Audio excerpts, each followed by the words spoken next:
Hey guys, welcome back to Falcon Central Radio, part of the Pro Football Central Radio Network. I am one of your hosts, Aaron Freeman, joined by my co-host Matt Karoly. Today we are catching you guys up on the latest Falcons news since we've been off the air for the last couple of weeks. Sort of get our thoughts on the Falcon coaching changes. We'll talk a little bit about Austin Hooper making his second consecutive Pro Bowl this past week, thanks to George Kittle and the 49ers going to the Super Bowl. And then the bulk of our conversation today will be focused on looking at some particular prospects in this Senior Bowl during this week of practice down in Mobile, Alabama, where the Falcon brass has descended. And we'll get into some of the players that we have an eye on and guys that we're eager to see sort of what their stock is coming out of this Senior Bowl week. And then towards the end of the show, we'll also get some questions from you guys to sort of call in. We're looking for a sort of trademark copyrighted name for the call-in portion of the show. So if you guys have any suggestions, by all means, throw them up in the chat. Just calling it simple call-ins, just doesn't have the type of branding that we're trying to get on Falcon Central Radio. So let's jump into the recent coaching hires. Matt touched upon this earlier this week. Or was that last week? I can't remember. Last Thursday it was. They all blur together. Last Thursday, where he sort of went live on Twitter, Falcons PFC. Matt, give sort of the Cliff Notes versions of sort of what you went on with that video. Yeah, so, just to keep it short and sweet, I like the hire of Joe Witt Jr. I think him going to be coaching the cornerbacks and the passing game coordinator role. I think he's going to bring a lot of the same attributes that Raheem Morris did when he moved from the offense to the defense after the bye week. I think, from a communication and a teaching standpoint, those are two of Joe Witt's strengths. Those are things that Raheem brought to the table and helped, cut back on some of the communication breakdowns that the secondary was experiencing in the first half of the season. So again, hoping they can keep that momentum going as far as from a coverage standpoint. I think Joe Witt is a great candidate to do so. As far as Tosh Lupoy, definitely an underrated hire. Someone that, again, wasn't on most of our radars. I think everyone was trying to get Rod Marinelli to join the staff, but, and doing some homework on him, recruiting. He was one of Alabama's top recruiters. And I think, that's one of Dan Quinn's strengths. So you could see why that would be a fit on his staff. I don't know what that's going to mean as far as a free agency standpoint, but I'm sure he'll probably be in some of those meetings with players in free agency if they do try to get, a bigger fish in free agency on their D line. But a guy who's a former defensive lineman at Cal and has coached at various levels, coached Cal's D line, coached at Washington's D line, which I think that's where the connection first started with Dan Quinn and that's where he kind of connected with Steve Sarkisian, who, Lupoy was on Sarkisian's staff. And then he jumped to Alabama where he coached, their edge rushers. So he's going to be the defensive end coach and the run game coordinator. So for me, I think there's a chance we still see that 3-4 look just based on the fact that he coached the outside linebackers at Alabama while he was there. So, again, I'm just kind of speculating, trying to connect some dots, but I think that might be a possibility. So again, I think it's a good hire. He's a young up and coming coach in his late 30s. So to add him to the staff, I mean, I'm sure Dan Quinn's going to have his, imprint at times still on the D line, but it was necessary to bring in another guy so that Dan Quinn can, focus on some of the other, head coaching aspects of the job. But I like both of them, but I lean towards, favoring the Joe Witt Jr. hire just because, of what he brings as a teacher and communicator and some of his background in Green Bay. The Packers led the league in interceptions. So hopefully, that can rub off on this team and the Falcons can get back to taking away the football, which is a big part, of Dan Quinn's mantra as a defense.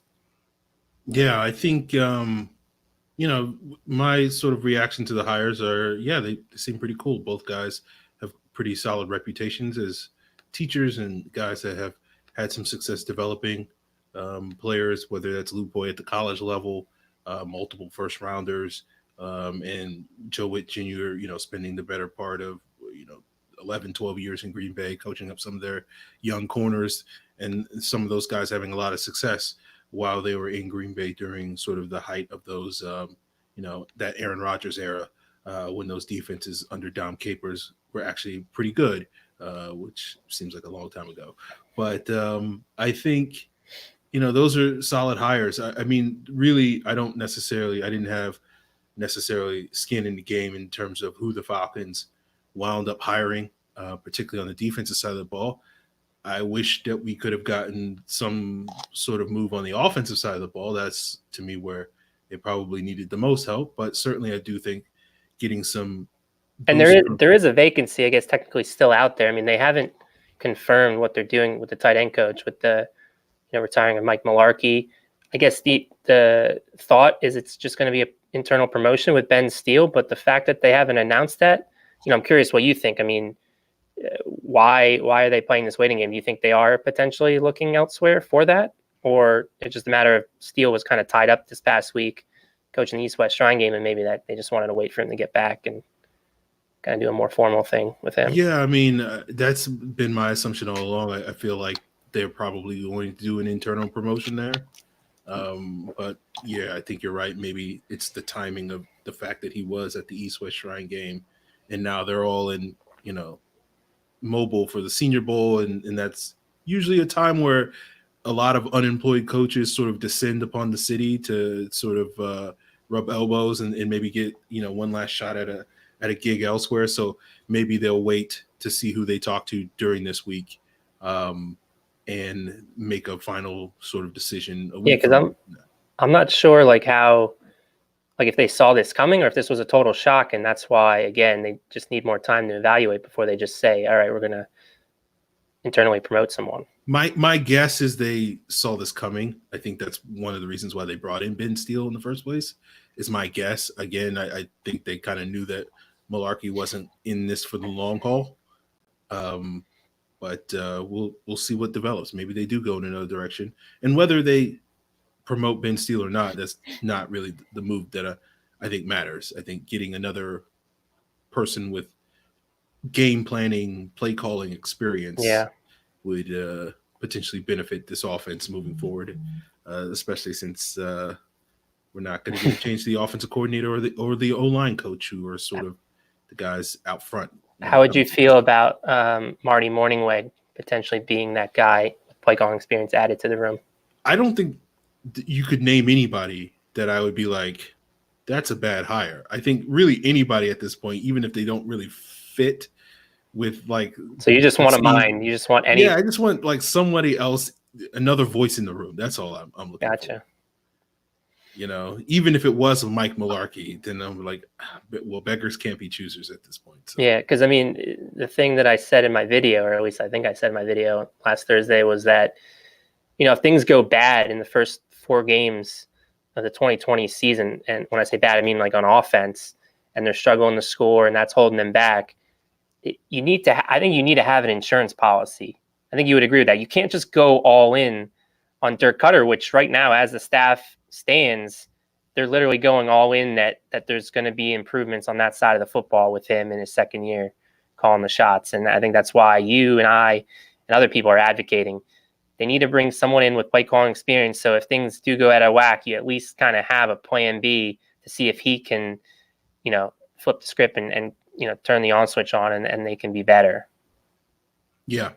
And, Greg Knapp right now would probably be. Yeah, I guess I forgot about him. He's a possibility. Yeah, I mean, it's not inspiring.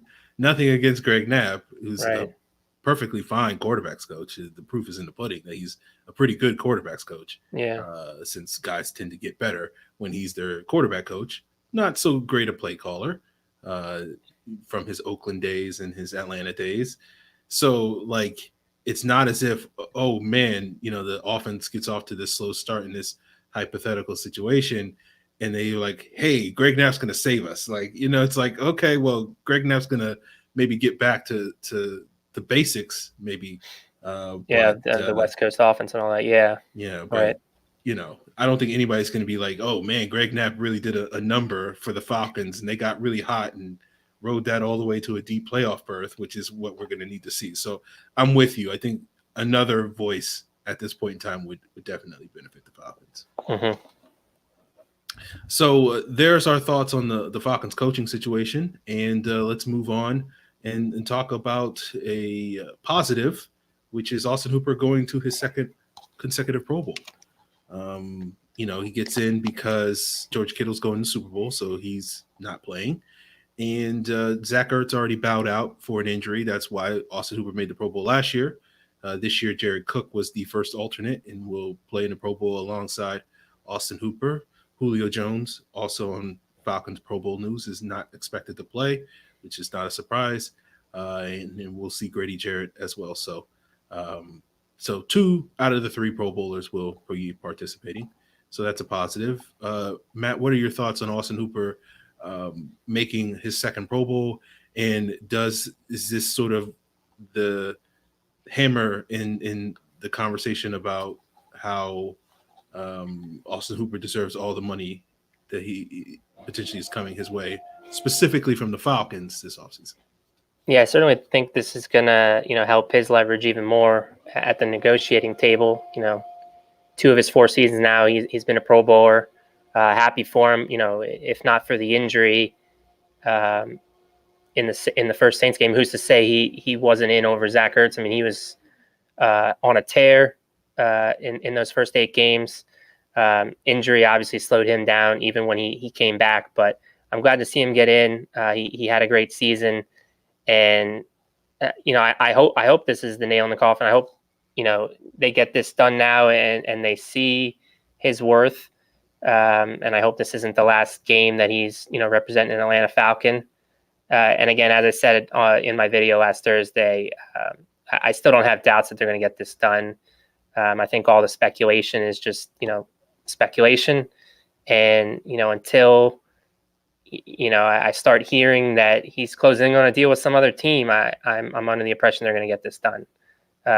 Just all the work that him and Matt have gone through in the off season to build that chemistry, and just seeing the years prior, trying to fit Levine Toilolo and make it work as Tony Gonzalez's successor, and the fact that didn't work out.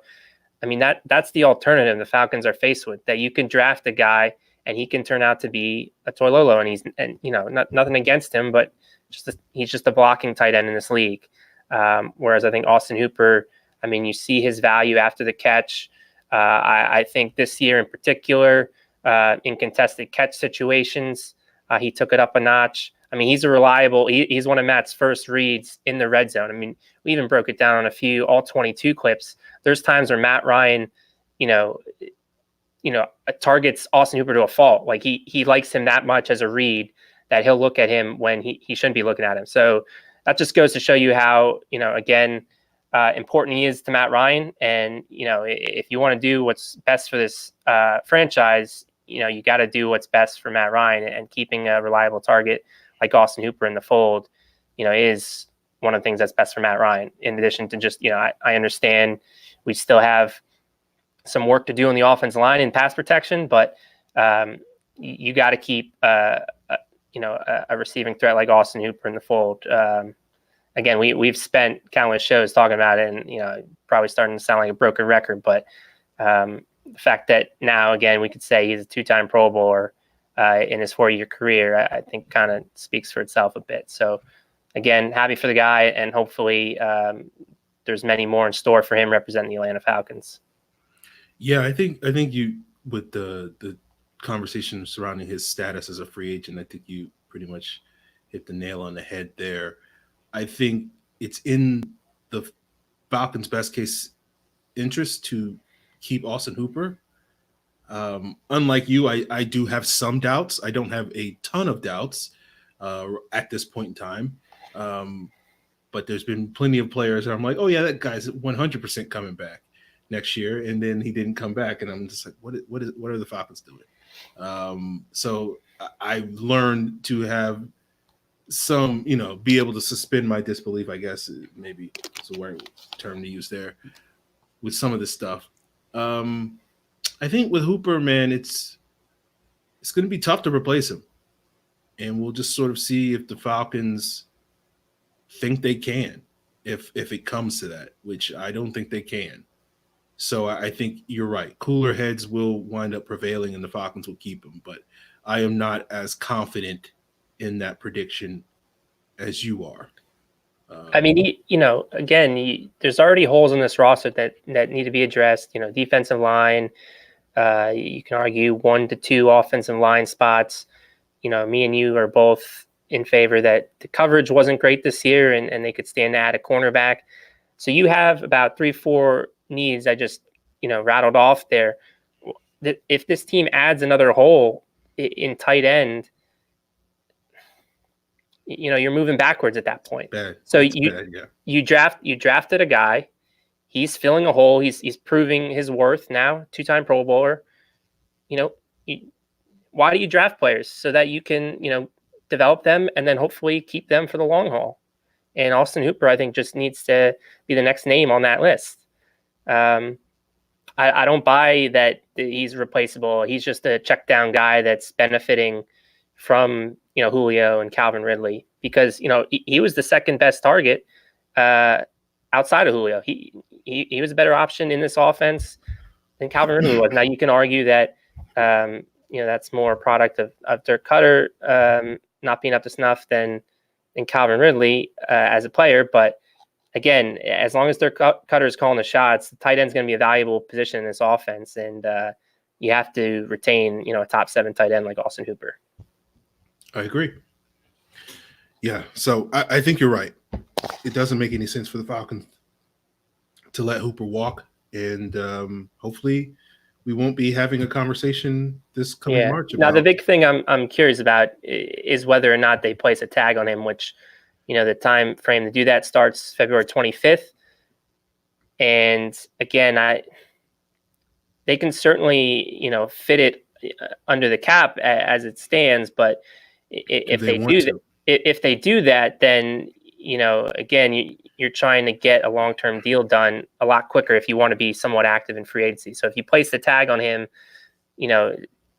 odds say you're not going to get a long-term deal done until more the summertime, and at that point you can't be as active in free agency. So again, their best bet is to just get this done, work hard towards before free agency. And then you don't have to worry about the tag. I mean, you can place the transition tag, I guess, and it's about $1 million or $2 million lower. And then you're letting other teams set the market for Austin Hooper. But again, as I said on the mini show last week, you're losing control at that point in the situation. And teams, I don't think oftentimes want to do that. They'd like to have control, and they want to set the number, and hopefully the agent and the player, come to terms that way. So even if they don't put a tag on it, I'm still not losing hope that they'll get this done.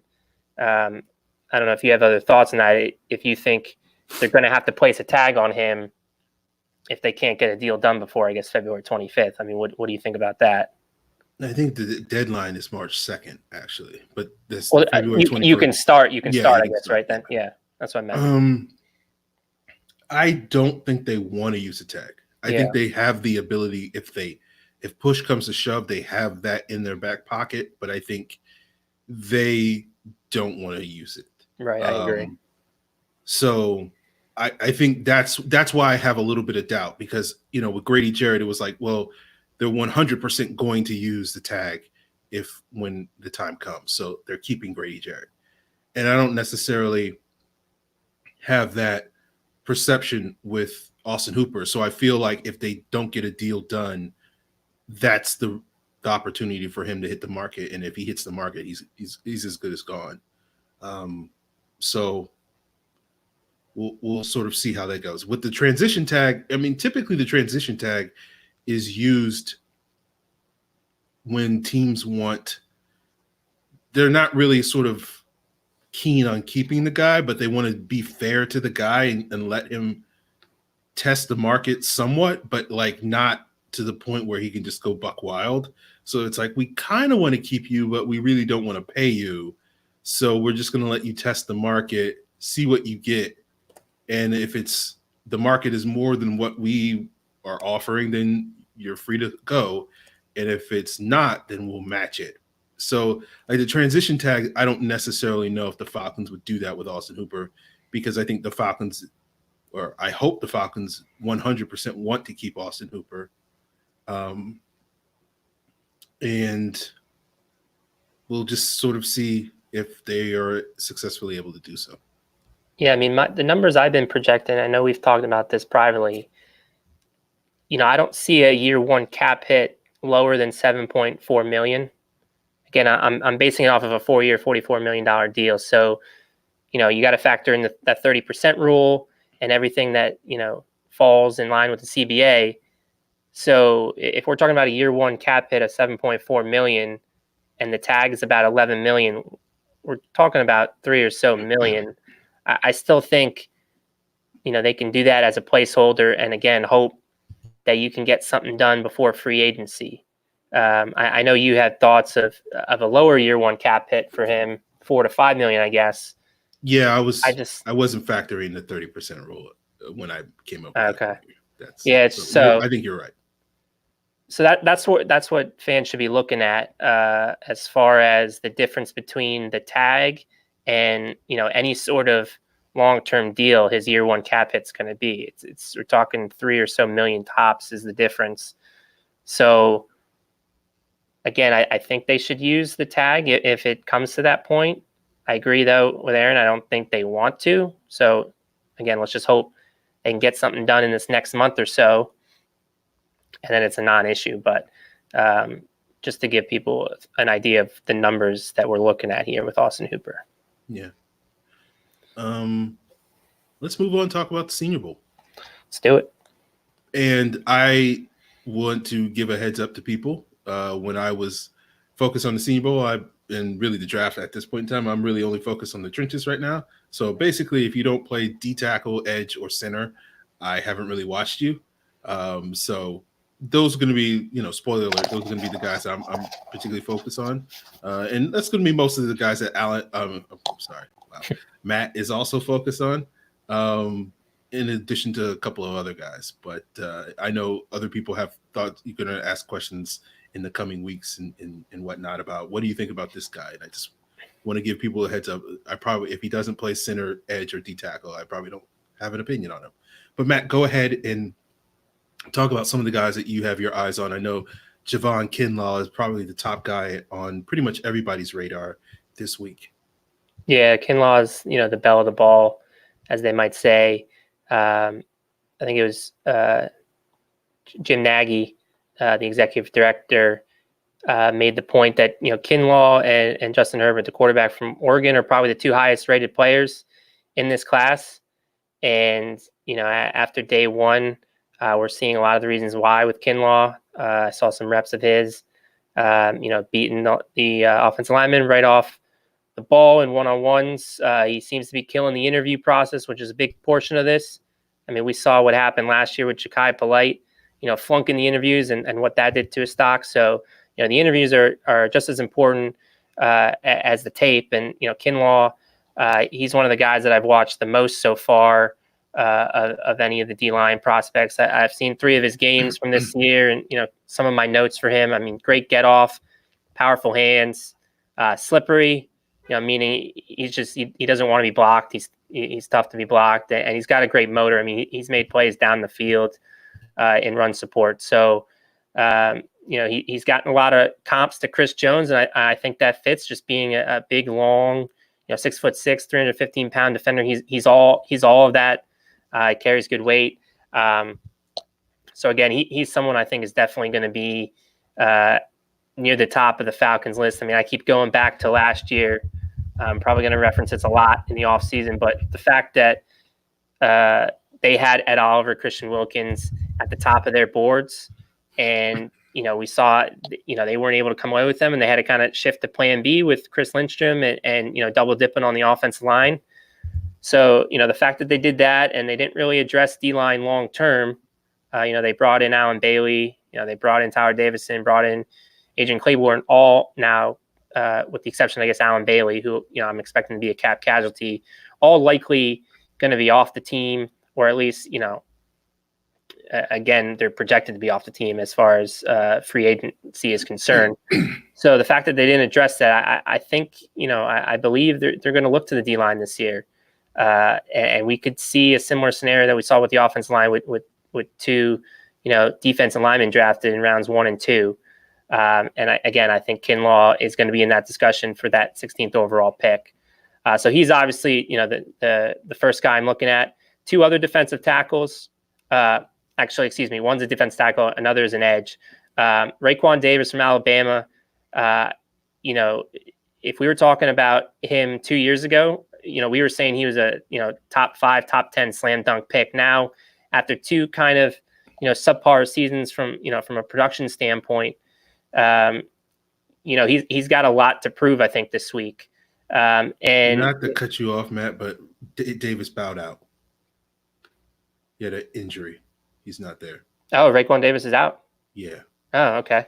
I know. I saw Loki Fotu, someone I had on my list. And Christian Fulton's also not there either. Oh, wow. Okay. So my list is taking a hit already because I was going to mention Christian a little bit later as far as, the top cornerback in this group. So, all right, I'll pivot to then the edge that I was going to talk about. Jabari Zuniga, a guy coming into the season I was very high on. I think he checks all the boxes physically. But again, he didn't do as much on the field this year to help his stock. I think injuries certainly did have a lot to do with that. So I want to see, if he's healthy, how he's playing. Because again, he's going to be one of those combine warriors. It's just a matter of, how raw is he? Is he a project? Where are you going to find him in this draft? So, again, like I was saying with Raekwon Davis, I have some questions for him that I want to hope to get answered this week. So, those are 2 that I want to get answered. There's a few others. Alton Robinson's a guy who, I was surprised how much I liked his tape from Syracuse. I think he's got some juice off the line of scrimmage. I wrote down an Aldon Smith comp for him. Again, I don't know if necessarily he's going to be the round 1 pick that Aldon Smith was, but he's sort of reminded me of him. And then Bradley Anai is another one from the edge group that, again, he's going to be one of my favorites, I think, on day 2. A guy I think is very polished, knows what to do with his hands. So those are kind of some of the names on the D-line group that I'm looking to see. So I'll let you jump in there before I guess we move on to some of the offensive linemen we're interested in. Yeah, I mean, Kinlaw is obviously the top guy. Watching some of these D tackles, I didn't get to watch everybody that's there. Mm-hmm. But the one guy that sort of really jumped out to me that I was like, is Benito Jones from Ole Miss. He's one of those sort of, fire hydrant sort of built nose tackles that plays the one technique, but can be a disruptive presence sort of in that Javon Hargrave sort of mold. And that's sort of what sort of flashed to me watching a little bit of his film.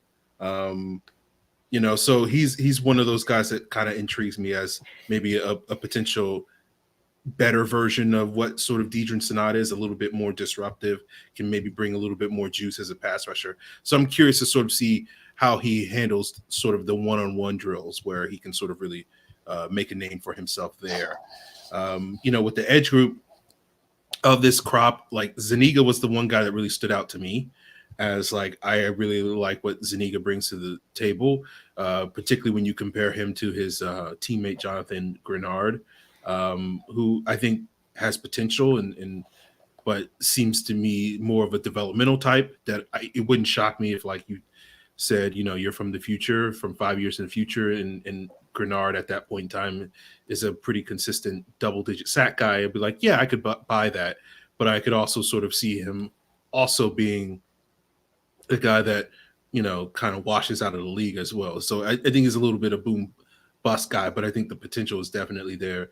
Anai is another guy on my list. Alton Robinson were another guy that I sort of saw something that was intriguing in them. Darrell Taylor is another guy that I kind of like in terms of his potential, but kind of has that low floor. Josh Uche is a guy that it basically is a Vic Beasley clone, and I don't mean that in the negative way, just in terms of his ability to sort of be this athletic guy that can play in space, but also add some value as a speed rusher off the edge, but may not be sort of a go-to pass rusher in that way. And, there's no problem with that. If you're drafting that in the third round, it only became a problem for the Falcons when they used the top 10 pick on that. And then wound up paying him $13 million on top of that. But so those are some of the guys that I kind of like. And I'm curious to sort of see maybe if some of these other people that I wasn't necessarily as keen on, like the Laurel Murchisons and others, Josiah Coatney and some of these other guys that I didn't necessarily, pop when I watched some of their cut-ups. Well, whether or not they'll sort of emerge this week as some of the stars. I know we're only focusing on Senior Bowl prospects tonight, but do you get the sense that this is a much deeper edge class? I mean, I think you can even see it a little bit with the Senior Bowl roster than a defensive tackle class, which also then is going to drive up probably the value of a guy like Javon Kinlaw, because there might be, a drop off or not as many guys out there on the interior as there are in the edge. I feel like there's quite a bit, and it's a diverse type of group. So depending on what you're looking for, as far as, like you said, the kid from Michigan, Uche, being more of a hybrid, or you can get an actual legit defensive end like a Jabari Zuniga or an Alton Robinson. Yeah, no, I think that's a fair assessment based off of what I've seen. I don't know if there's going to be a ton of like top notch edges, and I think you'll hear people say like it's a weak edge class or something like that, just because the types of guys that are going to usually be considered top 50 talents may not be as many in this class as we've seen in some of the other recent classes. But I do feel like the value is going to be able, as we get deeper into the draft in the second, third, fourth round range, that you're going to be able to get different flavors, and it's similar to sort of what people talk about with the wide receivers most years, where it's like, okay, here's a small, fast guy, here's a big, tall guy, here's a possession guy, here's, you get all types of players. And I think this kind of edge group, you may not get that one guy that you're going to sit there and say, this guy's going to be a double-digit sack guy every single season, but I do think you'll be able to find some solid sort of complementary guys that can, bolster your rotation the deeper you go in this draft. And I think that based off of what I've seen with the Senior Bowl, that seems to sort of fit with some of these guys this week. Right. Yeah, I agree. I mean, again, if they want to add an impact interior guy, I think you're going to have to probably find it in round one or the early parts of round two. And then at that point, the pickings are going to be slim. And like you said, you're better off getting value along the edges at that point. So again, that's why I think Kinlaw is going to be, in hot pursuit, and again, going to be near the Falcons board, just because, if you want to find, a running mate for Grady Jarrett, I don't think you're going to find it, past that 47th or 55th pick. And even at 55, I think at that point, is Neville Gallimore going to be off the board? Ross Blacklock, who's not at this game, he's certainly getting some buzz. Is he going to be there? So that's kind of my initial reactions right now, is that there's a lot more edges to choose from. Now, again, I don't think they're going to be necessarily, your number one guy ever, but certainly someone that can be a good complementary piece to a guy like Takk McKinley if he makes that jump to a number one guy. But let's get into some of the offensive linemen before we take questions and call-ins. I think there's two centers that I got my eye on. Nick Harris from Washington. I think, again, the Falcons have gotten away from this wide zone that they ran under Kyle Shanahan and Steve Sarkisian. So maybe Nick Harris isn't as much of a fit as he would have been a couple years ago. But again, a guy who's good out in space, good athlete. I guess my only doubts is could he be a left guard in year one due to his size? So I don't know if he's going to get any reps, or if he did get any reps today and I missed it at guard. But he is listed on the Senior Bowl roster as a center. So, and I don't think there's that many centers on this roster. So I think that's where he's going to get his time. But certainly as an heir apparent to Alex Mack, I'm very intrigued by him. And Matt Hennessy is the other one. And Hennessy is a guy who I think certainly could play left guard in year one. And I like to kind of make the comparison that, maybe he's this year's Elton Jenkins. Elton Jenkins, was a center at Mississippi State for the duration of his career, for the most part. And just like Hennessy was at Temple, but Packers drafted him in round 2, plugged him in at left guard, and he was one of the better left guards in football this year. And maybe he's the heir apparent to Corey Linsley if they, move on from him in a couple of years. But I see a potential future like that for Matt Hennessy. Loved how strong his hands are. Once he got a hold of his opponent, they really weren't going anywhere. So, that's a great attribute to have of an interior offensive lineman. And again, he's a guy that I'm excited to see more of. So those are two right now, I guess, listed at centers. But I think Hennessy could potentially, move over to guard year one in Atlanta if that's what it came to it. A couple other names at guard: Ben Bredesen from Michigan, Logan Stenberg, who I believe is a 3-year starter at left guard for Kentucky and helped pave the way for their all-time leading rusher Benny Snell for multiple years. Mean dude, a lot of pancake blocks on his tape. So again, that seemed to be what the Falcons were looking for from left guard, from James Carpenter, a big physical dude. Obviously didn't, the mission didn't carry out, but maybe a guy like Logan Stenberg on late day two, could be that guy to compete there and maybe be the eventual left guard. And then John Simpson's also another one from Clemson, left guard. So that's kind of who I'm looking at offensive line. I don't necessarily know that I feel as strongly about this offensive line group as I did about last year's at the Senior Bowl, but there's certainly some names in there that I mentioned that I think could be contributors early on for the Falcons. Yeah, Hennessy was the guy that really sort of intrigued me as sort of that outside zone heir apparent to Alex Mack. I thought he really flashed well in that ability. To me, the one knock on him is he's kind of light given how tall he is. He's like 6'4", and he's barely 300 at the weigh-in. And he seems like a guy that could probably put on, another 10. Alex Mack is what, 305 or is he 315? I think he's 315. Is he? Okay. If he's 305, he's a very sturdy 305. Yeah.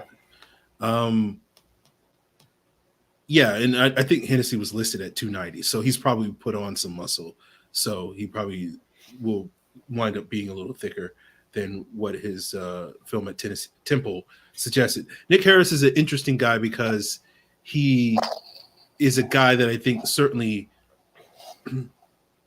is a good prospect, but I do think it's very fair to question whether or not he has guard versatility. Yeah. And I do wonder. Did you get his measurements there? Did you see 6'1", 293. Yeah, okay. So it's going to be tough. It's going to be tough from a versatility standpoint. You're right. Yeah, I just think he's one of those players that I do wonder maybe if that size limitation. That was my takeaway, where it's like when he's good, but I do wonder if some of these, arm length and size will get exposed a little bit more when he makes the jump to the next level, and he won't look as good in that role. Another guy that I think is worthy of mention because he was just added today was Lloyd Cushenberry from LSU. Yeah, absolutely. Unlike several other LSU players that kind of dropped, like Christian Fulton, Joe Burrow didn't accept his invitation. Nice to see Cushenberry sort of, and I think his teammate Damian Lewis also are at the Senior Bowl this week, and most of the reports were that Cushenberry had a good first day. And I do think, unlike a Nick Harris, I kind of like Cushenberry when I watched him this fall more as a guard than I do kind of as a center.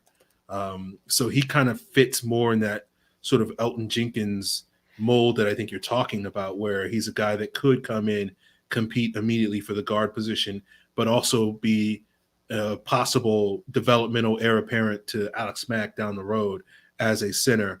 And so I'm very eager to see sort of how he handles sort of the one-on-one matchups, which is going to be a much more important part of his evaluation as a guard than necessarily it as a center. So he's one of those guys that I definitely have my eye on as a potential center guard combination player. Yeah, I think that Elgton Jenkins comparison works for him too. I forgot to mention him. Didn't realize he was an late ad. I thought he was always on the team, but I guess I was wrong there. We did have a question about him from @Sebastian'sDad19 saying, do you possibly see us drafting Cushenberry from LSU at left guard, and would he be there in the middle to late second round? I think it's possible. Again, I don't want to compare him to Peter Kahns, but from 2012 when Peter Kahns, he was looked at as one of the top centers / guards, and he fell to the top of the second round. I don't know where none of us know where the NFL stands on some of these guys.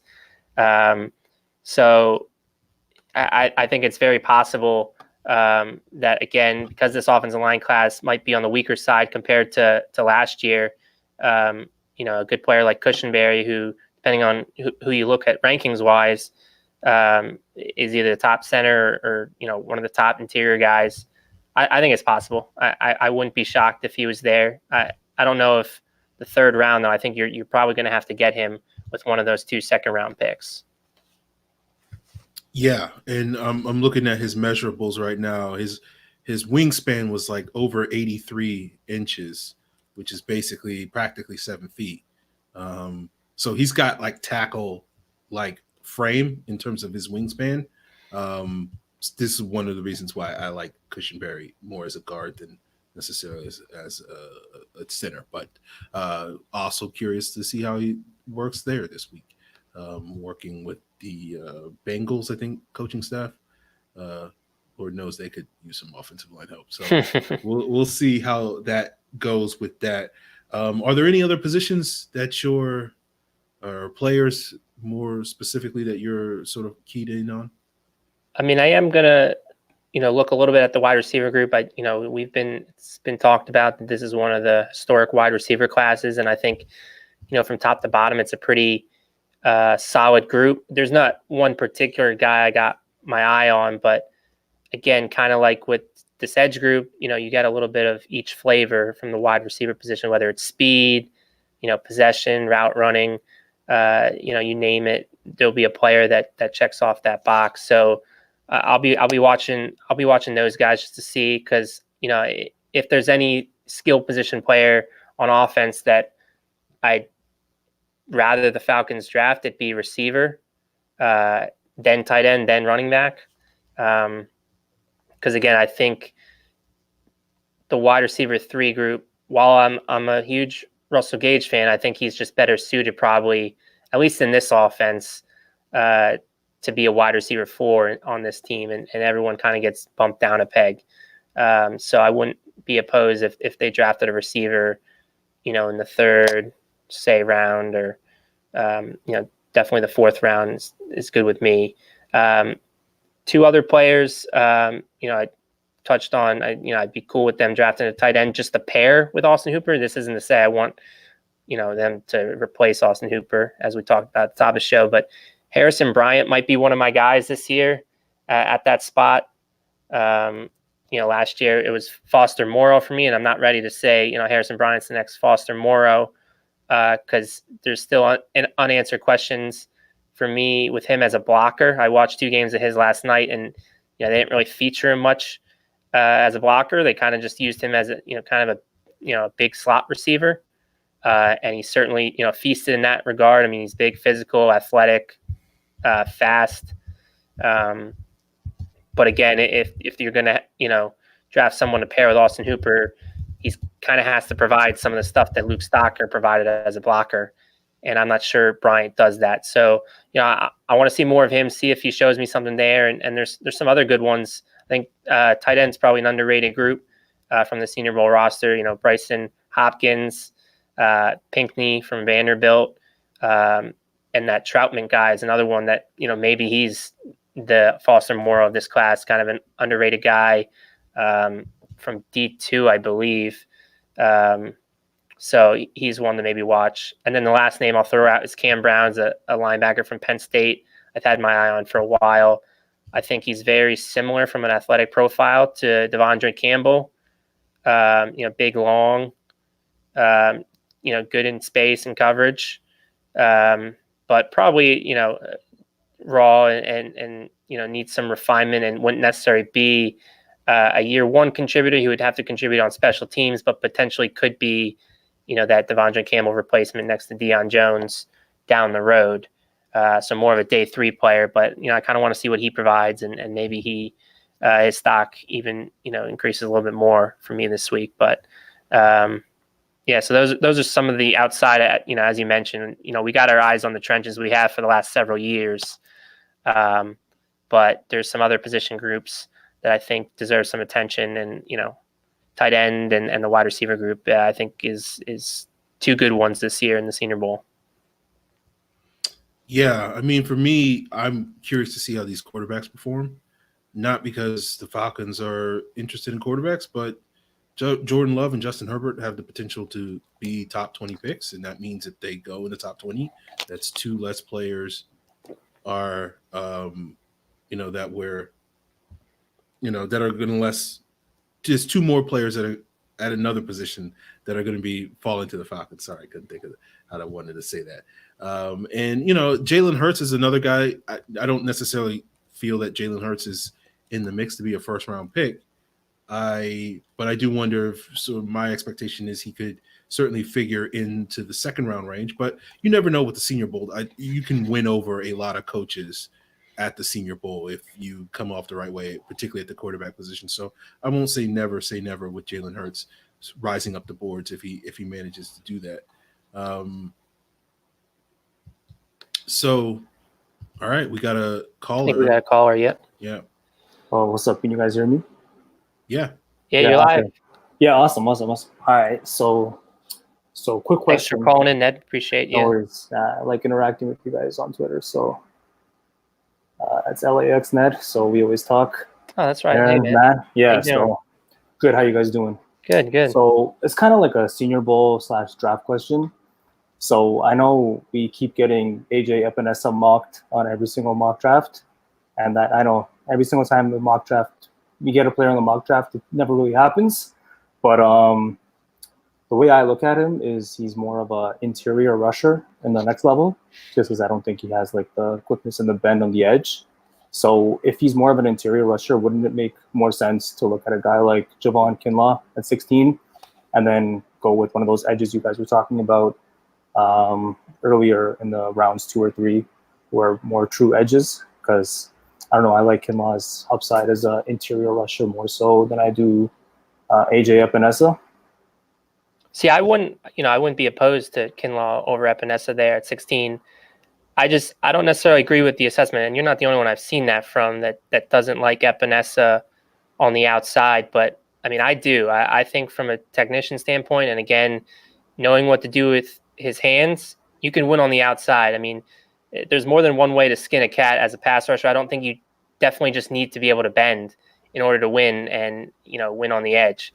I mean, again, guys like Cam Jordan, which he gets comped to quite a bit. Cam Jordan's not the bendiest of pass rushers, but he wins in other ways with his hands and his technique. And I think Epinesa can do those same things, which is why, I like him on the edge, but also, you're right. I think he can be a killer interior guy in nickel situations. So the fact that you can get a guy that can do both, I think that's why he's going to be tremendously valuable to teams. And why, again, it all comes down to,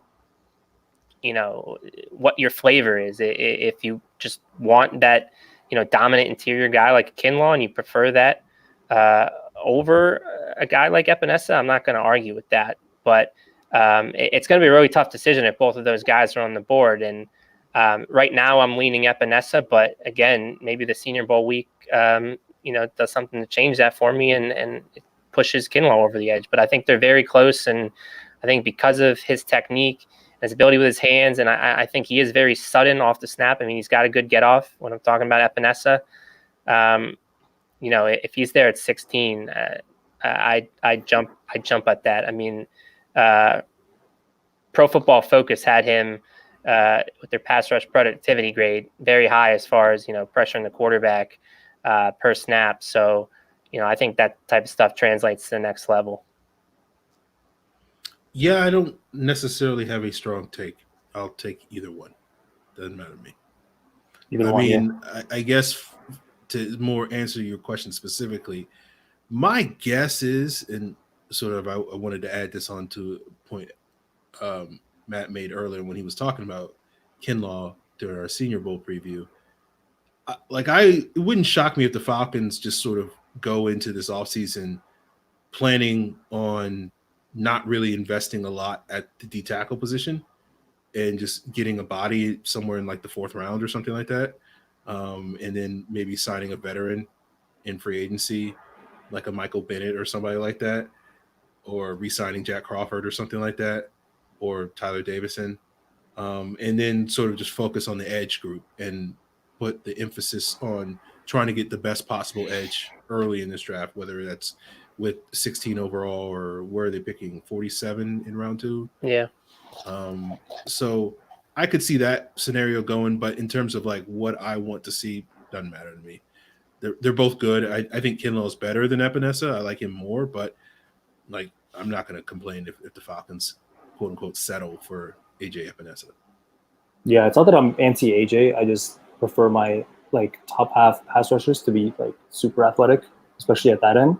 And I think this is just like speculation, just based on what we see from the team before, that they're going to value the athletic traits of like Javon Kinlaw or K'Lavon Chaisson over someone like AJ Epinesa.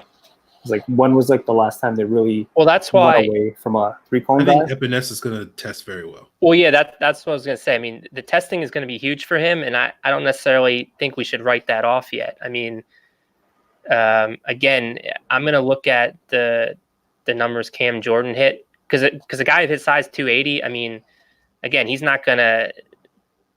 I don't think he's going to put up like Vic Beasley numbers or Bud Dupree numbers or anything like that. But if he can hit those same marks that kind of Cam Jordan hit, again, I think for a man of his size, that's really good, and that's worthy of that 16th overall pick, if not higher.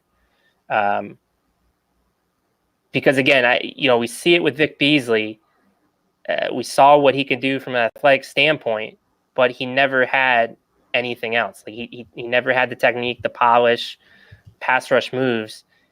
And that's, I think, what the Falcons, hopefully start valuing a little bit more. Guys that are polished, that can come in, and sure, you coach them up and try to take them to the next level. Now, that's not to say they're going to get away from the athleticism traits, but, again, as long as he hits the minimums that you're looking for from a man of his size, I think you got to place some value on what he already knows how to do from a pass rushing standpoint and with his hand techniques and all that. Yeah, that makes sense. Again, that's I didn't want to turn this into me trying to make the case for AJ Epinesa, but that's what I see with him, and that's why I think, again, if he's the pick at 16, like Aaron said, I'm not going to complain at all whether it's Kinlaw, Epinesa. I think they're both good players and they both make sense, but that's why. I think he's right up there with Kinlaw, and Kinlaw doesn't necessarily exceed him or anything. I mean, if he does, it's by a very small margin. Yeah, I was just looking at it from like the which way they're going to rush from. Like if he's going to be mainly used as an interior guy, why not go for the interior guy with a higher upside like Kinlaw? Yeah, I just feel like that makes more sense to me, and then you can tackle the edge. Because there's guys like Darrell Taylor, who's not in the Senior Bowl, but I think there's some, like you guys said, some good edge guys that can be decent. It's a deeper group, so that's why that makes sense. Yeah, it's a deeper group to choose from. That's why if you want that dominant interior guy, you got to try to get Kinlaw in round 1 because there's not too many others like him. Whereas there's more edge guys to choose from that you can have and complement Takk McKinley. So yeah, I would agree with that strategy if that's what they took. If they wanted to get that interior guy, try to get Kinlaw and then work on the edge group later in the draft. Yeah, Ned, I think your logic is pretty spot on. I would generally agree with your logic. I think that I would, if push comes to shove, I would probably side with you on that point because I do think there is a significant gap between Kinlaw and Epinesa in my eyes. Yeah, because so sorry to cut you off, but like if I'm taking a guy in like the top 16, I want his potential and upside as a pass rusher to be like tremendous because like even though it's not like a top 10 pick, 16 is still pretty high. And I know he gets the Cam Jordan comparisons, but like Cam was like an end of the first round pick for a reason because he didn't have like that high athletic ceiling. And I think when you put like Kinlaw next to Grady Jarrett, he won't see as many double teams. I think it could be like very, very explosive duo in the middle. Yeah, I'm with you. We'll see how they approach it. I think this draft is going to be. I'm only just barely scratching the surface of sort of evaluating all these guys, but it does seem like to me there's a once you get past the Chase Young, Epinesa, and Chason as sort of the top edges, you can sort of mix up the rest. Whoever's 4 through 13 seem to be pretty bunched together, at least from my perspective. I don't know if you guys sort of feel that way about this draft class. So I think it makes sense from your approach of like if you're trying to maximize, if you're say your top 2 picks or 2 out of your top 3 picks are pass rushers, if you're trying to maximize it, it does seem to make more sense to favor Kinlaw in round 1 and then just settle for whoever's the best edge of that glut of guys in round 2, rather than going for an edge in round 1, and then the drop off on the interior may be bigger. But I kind of think that's what the Falcons will wind up doing, and so therefore they may wait on that interior guy until much deeper in the draft, similar to what they did a couple of years ago with Deidre Sanat in that sort of quote unquote deep D tackle class, and they just were like, yeah, we can wait to round 3 to get our D tackle, and they wound up getting Deidre Sanat. I could see the Falcons doing something similar this year, just because if they miss out on Kinlaw, and obviously they're going to miss out on Derek Brown, you're just kind of like, yeah, the rest of them are all kind of a dime a dozen. Yeah, my only response to that is like what Matt was talking about, how they really liked Christian Wilkins and Ed Oliver last year. Like it was particular that they were talking about the D tackles. So like that's why I'm punching on they maybe really like Kinlaw. They want to like add a second interior rusher because I also think too in free agency, again, if they restructure some of the guys that I'm hoping, they restructure like Julio, Jake, and Trufant to create some money. I mean, they could have some money to get an edge rusher like a Robert Quinn in free agency. I think if again, Spot Track has him at 3 years, $36 million. There's a way to get that year 1 cap hit under the Falcons cap in 2020. So if you can get a guy like Robert Quinn in free agency, then I think that opens up the door to just go all in for Kinlaw. And at that point, you can then add to the edge group because, again, I don't necessarily agree, and we'll see what happens. But I think, they are going to target that interior line. And so far, a guy like Kinlaw is checking every single box, what he's saying, the athleticism, all that. So, yeah, I think he's going to be very high on their board. And if he's there, I find it hard to believe that they're going to pass on him. But again, we're a long way away from that. But I just think there's more options to, add to, the roster in free agency at edge than there is interior per se. At least guys that make sense because, again, Hargraves, Brandon Williams, or is it Michael Pierce? I forget which Ravens free agent, but I don't necessarily. Okay, so Pierce isn't a guy that I see as a 3-down player. If you're trying to get a 3-down player, I think you can get one on the edge as compared to the interior in free agency. So again, if he's there, that's why I think we've been talking about him so much on the show tonight. Is I think Kinlaw is going to be a real legit option for them at 16, if not sooner, if they get antsy and want to pull the trigger like, we know Dimitrov is notorious for. Yeah, no, that's... So we appreciate your call, Ned. Hopefully you're a regular guest on the show. We like talking with you on Twitter. So don't be a stranger on this show and call in more often. Yeah, I don't usually get to catch it live. That's why I don't submit the questions. I watch it afterwards. But today was some of the days. Well, we always appreciate your viewership, and I guess we'll talk on Twitter then. All right, thank you. Some maple syrup on us, Ned. Yeah, Canadian bacon, right? Yeah. All right, man. Have a good night. You too. All right, Matt, you have anything else you want to add before? I know we got a couple of questions you want to try to get through. Yeah, let's try to go through these questions. No, I mean, I guess we have some stats here about Senior Bowl stuff, so maybe go through them. I kind of tweeted last night, there hasn't been a draft of the Dan Quinn era where they haven't drafted at least one Senior Bowl player.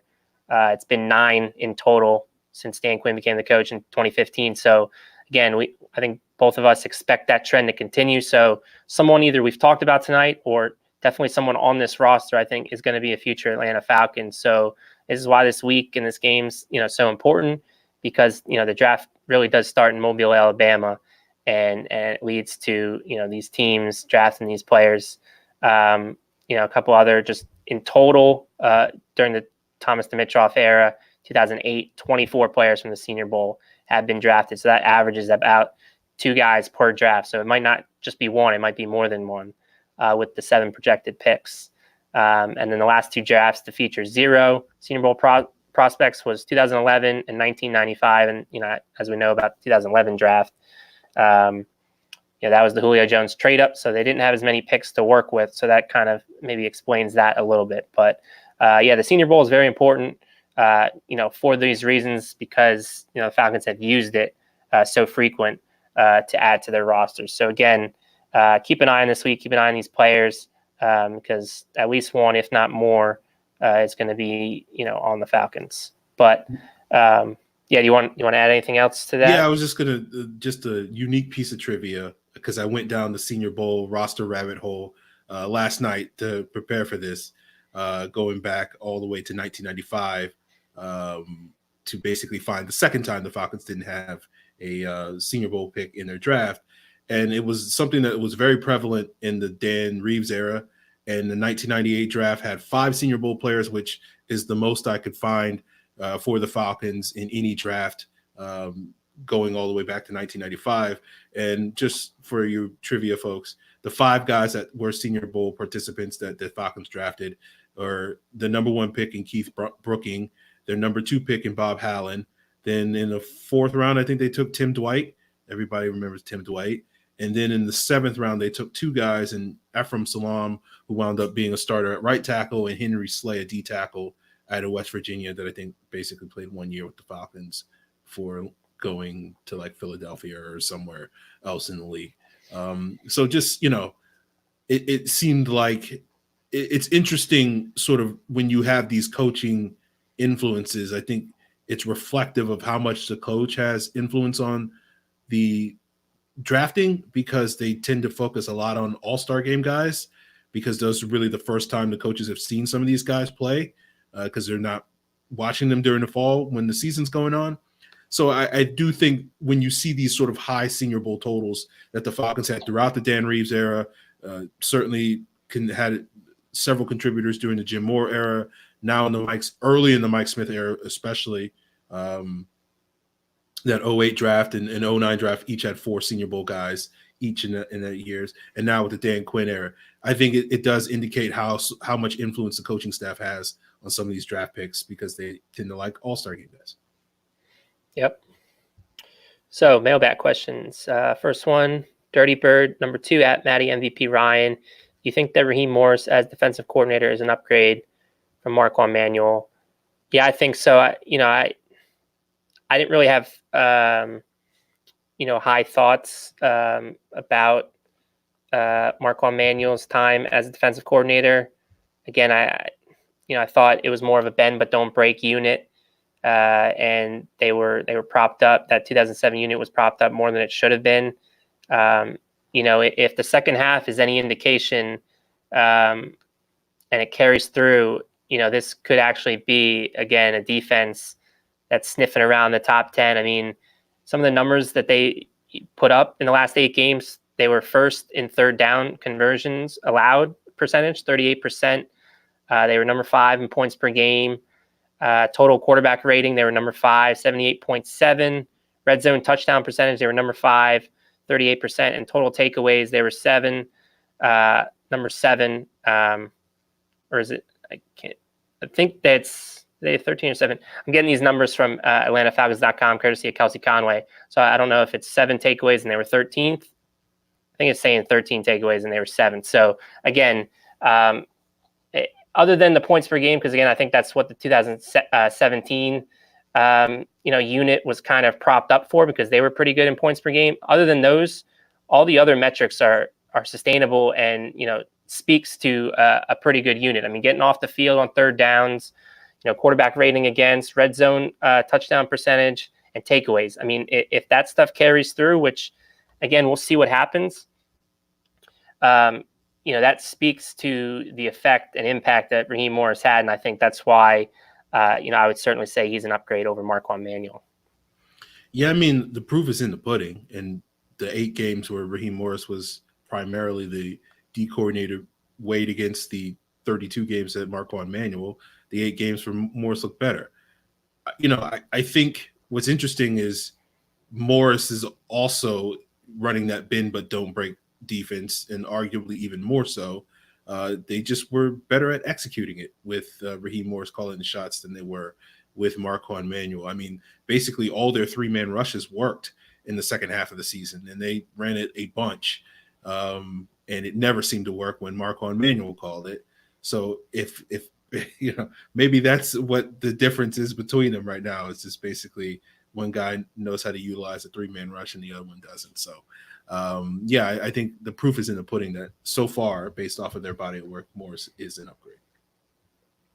Next question from @Ryan2Jones asks, how will you guys feel if Kyle Shanahan, Tevin Coleman lift that Lombardi trophy 2 weeks from now? Where's the respect for Ben Garland, Levine Toilolo, some of the other former Falcons? But, that's another question. If the players get it, good for them. If Kyle Shanahan does, I am going to feel a little bit of remorse or regret. He deserves it. We've talked. I mean, he's the best offensive mind in football, so he certainly earned it. But it will hurt a little bit to see him, move on. I guess we'll see what happens, how the game unfolds. But I guess learn from his mistakes, which it will be interesting. I was going to tweet this out, but I didn't. I'm curious how the media week goes.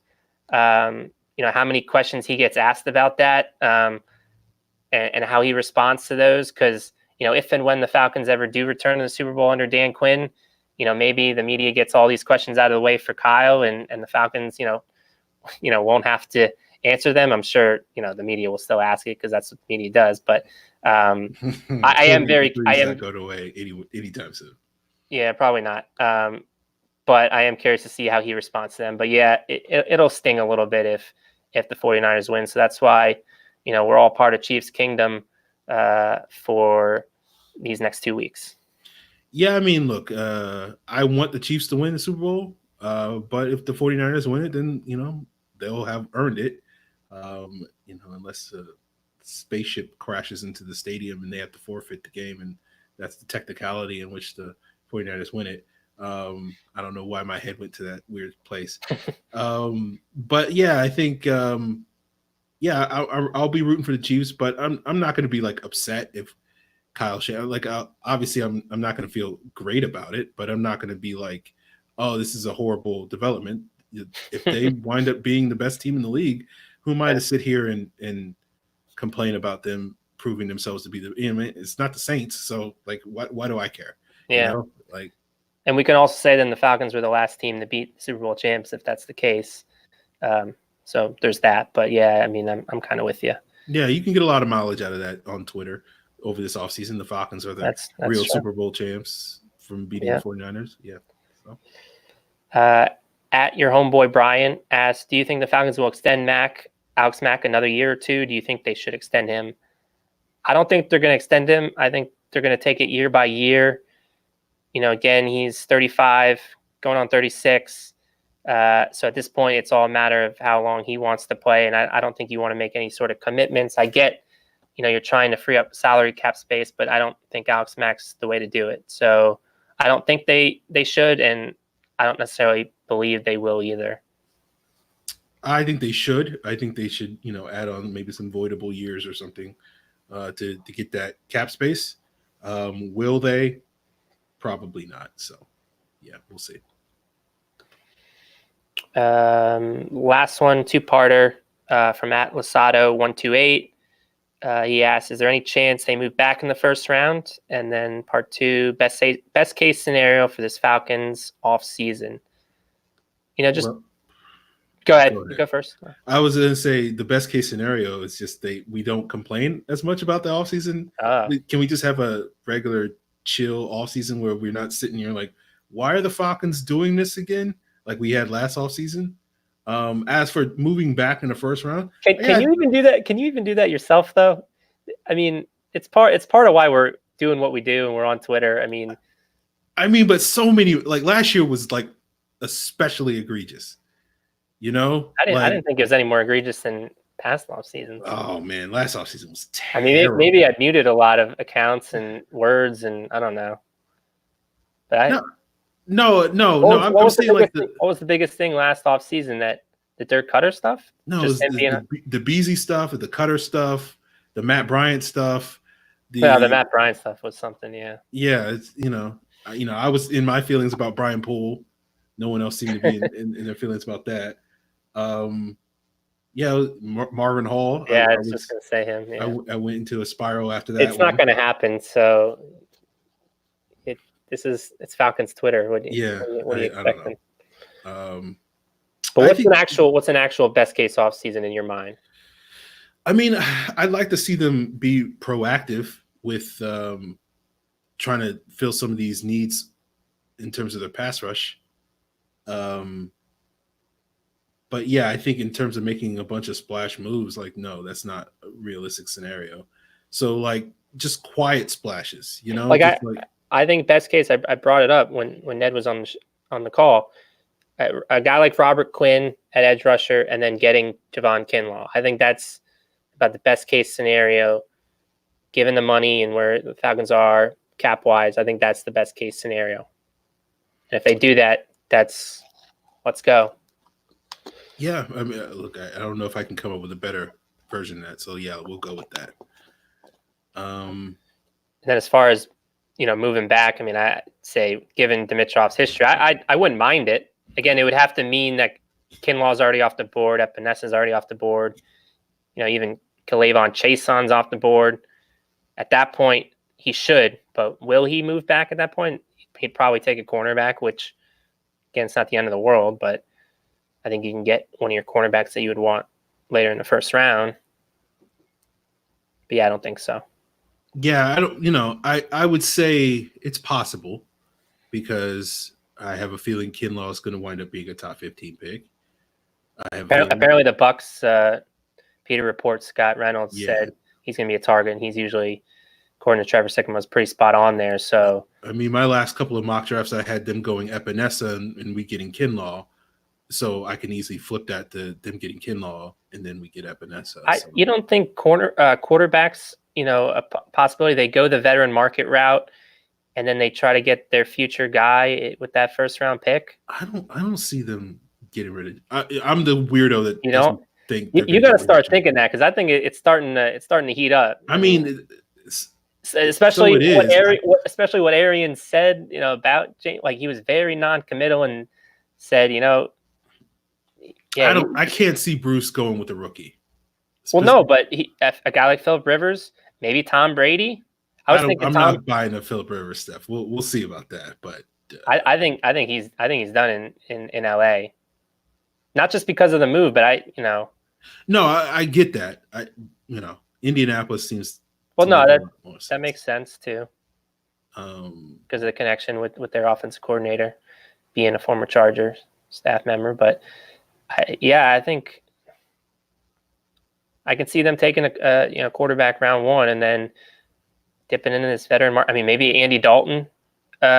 He can resurrect Andy Dalton's career the way he did Carson Palmer. But that being said, I could see D-line as well. Just it comes down to how they have a lot of impending free agents. It comes down to how many of them they're going to re-sign. Because I think if they re-sign a lot of them, they're kind of set there. Yeah, maybe. And a safety is also a possibility for them. Like if they got Xavier McKinney or Grant Delpit, that's kind of one of the missing pieces from that defense. I mean, it seems like they got the cornerbacks, they got the linebackers, obviously. I'm just trying to talk myself into Kinlaw, being there. I'm in now. This is the point of the off season, as people know who follow me and watch the show. You get the tweets are coming. I'm cooking stuff up, so get ready. All right.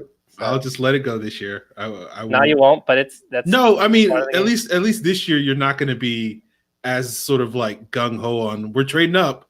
We're definitely trading up. No. You know, I'm not at the point where we're player away or anything like that. Yeah. So and there's going to be there's options like we talked about. I mean, Epinesa, Kinlaw, Chasen. I gotta believe one of those is going to be there at 16, and if not, again, then that's when cornerback really should be a focus at that I wouldn't point. sleep on linebacker. I wouldn't. I mean, I said last year that was going to be an underrated dark horse pick, so no reason for it to not be again this year. Just Kenneth Murray. Who's that guy? Patrick Queen, Zach Bound. Patrick Queen's really rising, isn't he? I mean, Daniel Jeremiah had him at like 16 on his mock draft today. I gotta do some homework on him then. And we love us some LSU linebackers. So yeah. I need to do the homework too. Basically, other than watching LSU in the playoffs, I didn't really pay much attention to him this year because I think he strikes me as kind of a redundancy to Deion Jones. No, so didn't stop him from drafting Duke Riley because he was basically the same thing, right? Obviously, it didn't work out. A little thicker, you think he take on more of the garbage, the lineman, but it's certainly not the case. As you can tell, I have zero expectations based off of this Falcons offseason. So we'll see what happens. I don't know what they're going to do. I have no idea what they're going to do. It'll be interesting. I mean, it's the most important offseason that they've had just because of the ultimatum basically that's put in front of them. So we'll see how assertive they get. Yeah. Certainly if the restructures, though, are any indication in the fact that they've already seemingly left some money on the table. The last point I'll make is I do think a trade back is much more likely than a trade up this year because I just feel like they're going to have so many holes that they're not going to fill in free agency that they're going to want to get some extra picks on day 3. I don't know if they're going to trade back in round 1, but it wouldn't shock me at all to see them move back at some point in round 2. Like move back from that 55 maybe. Yeah, and try to pick up, some 4th, some 5th, some 6th and whatnot so that they can just get more bodies on the team because that's basically like it's no different than a vet min guy more or less. I mean, you can trust a vet min guy maybe because he's a veteran, but it's not much different. So we'll see. I'd be okay with that. Okay. Well, guys, there you have it. Another show. Appreciate you guys for tuning in. We will be back next week for a episode 300 roundtable, right, Matt? Am I? That's the plan. Yeah, giving out some year-end awards and stuff. Kind of really close the chapter on the 2019 season. So we're hoping to get a couple guests, and I think you'll enjoy it. Yeah. So that's the plan for next Tuesday night. So definitely you want to like and subscribe Pro Football Central on YouTube. Hit that bell icon so that in the future when we go live. Of course, be sure to check out the show on Twitter at Falcons PFC, where you can get potential live videos from Matt, like he put up last week, where he's answering questions about stuff. And we'll definitely ramp up that feature as we get into free agency and whatnot to get some of the quick hitters rather than you guys having to wait, a whole week to get our takes on things. And of course, also the Facebook page, which is Falcon Central Radio as well, where we'll put some content up there as well. Of course, you can check out Matt and myself on Twitter. I'm at FalcFans. Matt is at Matt Karoly, MattKaroly. And of course, I'm FalcFans. And check out ProFootballCentral.com. You can get all the links to the audio version of this show, as well as the pinned tweet at Falcons PFC's Twitter page for Apple, Stitcher, Google Podcasts, etc. That's it. So we'll be back next week, talk some more Falcons, have a couple of guests on. Matt, anything else you want to leave us out on before we duck out? Nope, that's it, guys. We'll be back next week, and see you then.